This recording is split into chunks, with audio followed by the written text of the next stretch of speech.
Iran seems to be in the news all the time now, causing so much division in the Middle East. The Arab nations are uniting with Israel against Iran. What is Iran's view in prophecy? Where do they take place, and what are they going to be doing?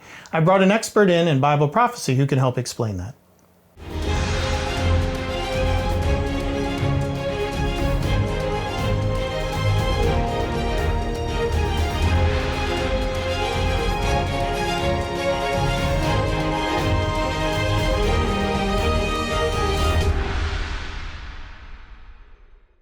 Folks, it's my great pleasure to have my friend and fellow Bible prophecy teacher, Bill Salus of Prophecy Depot Ministries. He's written quite a number of books, but particularly Nuclear, Showdown, and Iran. Bill's an expert on not only Bible prophecy, but particularly things in the Middle East, and he knows what's going on in the Bible as it explains what the future of Iran is. So Bill, so glad you could join us, brother. Glad you can bring your expertise and help us understand the puzzle that is Iran. If you could first explain what's going on in the Middle East now as Iran is related to, say, the Abraham Accords, and two, what is Iran's future as the Bible prophesies?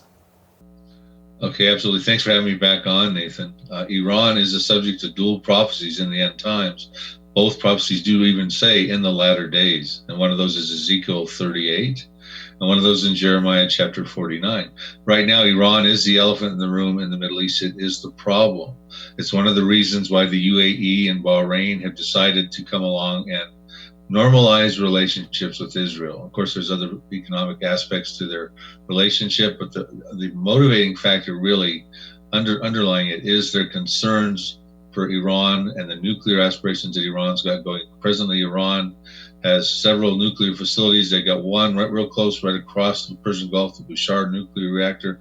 Russia is helping them build Bushehr number 2, Bushehr number 3. And by 2024, number 2 will be done. By 2026, number 3 will be done. This is right across the Gulf. And the Arab states over there, the Gulf Cooperative Council, which would be Kuwait, Bahrain, UAE, Qatar, Oman, and Saudi Arabia, they rely heavily on the Persian Gulf for their water purposes. And right across the Gulf, they've got these Bushehr facilities sitting on very seismic areas, tectonic plates, and they're very concerned about Iran nuclear aspirations throughout the Middle East, but also a nuclear disaster, an earthquake hitting that area, something like that to contaminate their water sources. How close is Iran to getting a nuclear weapon? Well, some estimates have been, because now they're enriching uranium much quicker with faster, better centrifuges. Some estimates have been in a couple of months. If they really went head over heels, they could do that. But it's hard to know because Iran is so closed off when it comes to that. But right now, because Donald Trump, when he became president back in May of 2018, roughly around that time frame, I think it was, he decided to get out of the Iran nuclear deal. So from that time forward, Iran has been moving quite rapidly to re-enrich their uranium over there. Interesting. Do you believe that Bible prophecy prophesies that Iran will attack Israel with a nuclear weapon? I believe Iran is a subject of a prophecy that is dealing with has nuclear implications, and that's the book that you've got on your table there. It's Nuclear Showdown in Iran, Revealing the Ancient Prophecy of Elam. Elam, when we talk about Bible prophecy, like I said, Iran's a subject of dual prophecies. Most of your prophecy teachers today would say Iran, something in the news about Iran, they point their fingers toward Ezekiel 38, verse 5, where Persia is listed in a coalition of 9 members total with Russia and Turkey that come to invade Israel for plunder and booty, etc. But I say, no, not so fast, because I believe another prophecy happens that precedes that, and that's dealing with Elam, the ancient prophecy of Elam. Now, Elam, and when you look at a modern-day map of Iran, you have Persia, which is about 2/3 of Iran, and ancient Elam, which hugs the Persian Gulf, where those reactors are, the Bushehr reactors I was telling you about. And they've always been geographically isolated by the Zagros mountain range, but they still exist. And the prophecies when Jeremiah wrote, which is around 596 BC, he actually wrote his prophecy before Ezekiel wrote his by about 20 years. And he talks about, I'm just going to take a second because I know the program's short. This prophecy is summed up in 6 verses.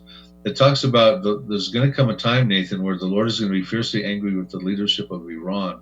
And as a result, he's going to bring about a disaster. We know this, and I think this timing is now because the the mullahs and Khomeini and everybody, they want to wipe Israel off the map and about to have the nuclear weapons to do that. But it says he's going to destroy from there the kings and the princes because they want to launch something lethal somewhere. He's going to break the bow at the foremost of their might. But then it says when the disaster happens, Nathan, this is why I think it could be nuclear. And I can get into the whole story in the book I do about what's a bow, where's the foremost of their might, probably referring to the nuclear scenario, etc.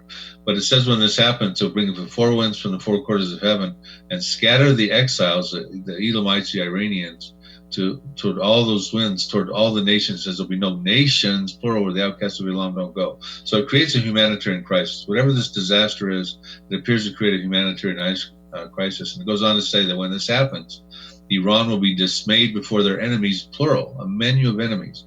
Right now you've got Israel, the UAE, Saudi Arabia, so you got America's an enemy, etc. So we have all the conditions are there. It says he'll pursue them with the sword until he's consumed them. That tends to be a military situation. And then there's good news at the end, which is really a thing that's going on in Iran, is he said, I will set my throne in Elam, and I will bring back the captives and restore their fortunes in Elam. And that's got a lot of Iranians. That's a backstory here. A lot of Iranians are excited about this Bible prophecy because he's going to set his throne in Elam and bring back captives after this disaster. Iran is the fastest growing evangelical population in the world right now. They're having dreams, visions, miracles, and healings. And thousands are coming to the Lord almost daily in Iran, converting out of Islam. It's an incredible story. That is. Well, folks, God has a purpose for those who seem to be against his people. People are getting saved in Iran. Pray for the people of Iran and pray for the peace of Israel, because we know there will be no peace until the Prince of Peace comes.